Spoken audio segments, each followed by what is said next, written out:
অটোনমিৰ কথা পাতিছে district council কি আমি অটোনমিটো জানিব লাগিব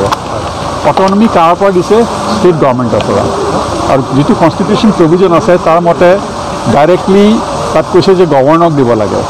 এতিয়া ৰুলছ বনাইছে যে ডিস্ট্ৰিক্ট মেজিষ্ট্ৰেটৰ থ্ৰুদি গভৰ্ণৰক দিব লাগে মোৰ মতে ডিস্ট্ৰিক্ট মেজিষ্ট্ৰেটৰ থ্ৰুদি দিব নালাগে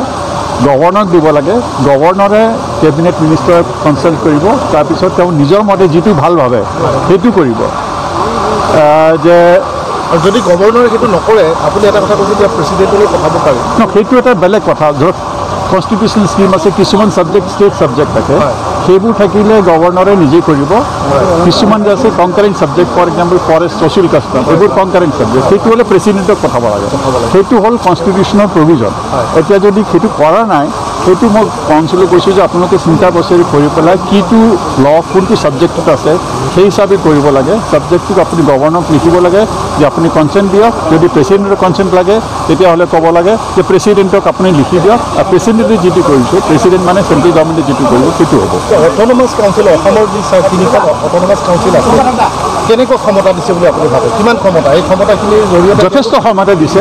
ৰেগুলেট কৰিবৰ কাৰণে যিবোৰ ডে টু ডে সাবজেক্ট লাগে যথেষ্ট ক্ষমতা দিছে সেই ক্ষমতাবোৰ অলপমান বটলনেক আছে মানে মাজে মাজে ক'ৰবাত গোটেইটো পানীটো মই এক্সাম্পল দিছোঁ পানী আছে পানী খাব পৰা নাই আপুনি বন্ধ কৰি দিছে মাজতে সেই ৰাস্তাটো আপুনি মুকলি কৰি দিব কোনে বন্ধ কৰিছে সেইটো ৰুলছত আছে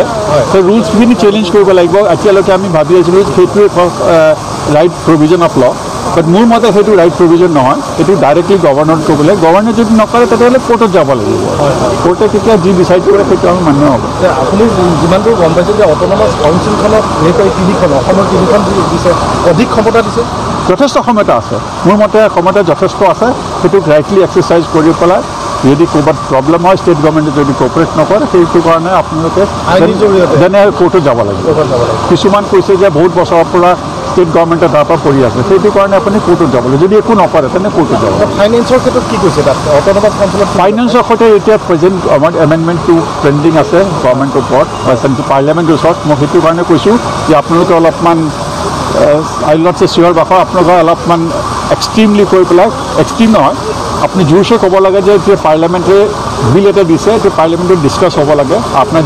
যিবোৰ এম পি আছে তেওঁলোকক কওক যে পাৰ্লিয়ামেণ্টে ডিছকাছ কৰি পেলাই সেইটো কৰিব লাগে যেতিয়ালৈকে ফাইনেন্সিয়েল অট'নমি নাহে আপুনি একো কৰিব নোৱাৰে আপোনাৰ তাত পাৱাৰ থাকিলেও তেতিয়ালৈকে ফাইনেন্সিয়েল অট'নমি নাহে ফাইনেন্সিয়েল অট'নমি আহিব চেণ্ট্ৰেল গভৰ্ণমেণ্টৰ ফাণ্ডবোৰ আপুনি ডাইৰেক্ট আহিব